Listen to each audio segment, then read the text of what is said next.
It's a story about poisoning people with drugs laced with a hidden substance.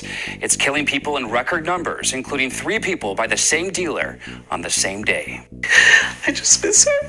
3 families. It's just changed my world. Brought together. Julia's an amazing girl.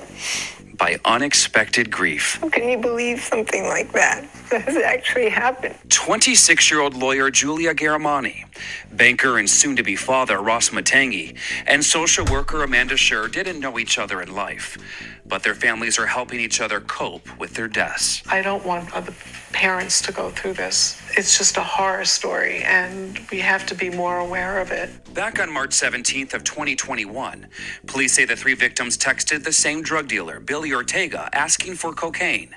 His delivery man dropped the drugs off at each one of their places in New York City. They all died a short time later. My daughter didn't die from a drug overdose. My daughter was murdered. It wasn't just cocaine they were ingesting. It turns out it was also fentanyl, a highly addictive and dangerous man-made opioid.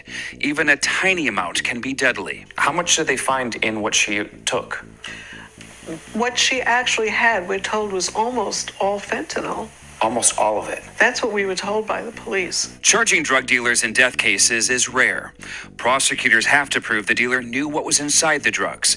In these cases, there's digital proof. Before the drugs were delivered to the 3 victims, police say Ortega received a text from another client, a warning. I gave most of my last bag to my buddy, and he just called me this second to say he ended up in the hospital last night and that he had to get a Narcan shot. 9 minutes before he told his delivery guy to bring the drugs to Julia, he knew 100% that this would kill her. Police say the same batch of drugs were then dropped off at Matangi's New York City hotel room and then to the apartment of Amanda Scher. The dealer continued to call and text after delivery. And the dealer said, try not to do too much because it's really strong. But she never responded. Right.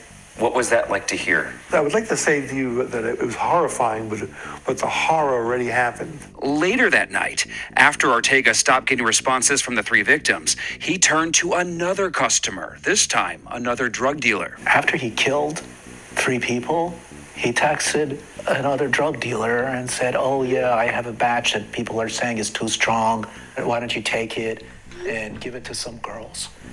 LOL. Freaking LOL. You know? So they don't care. He doesn't care.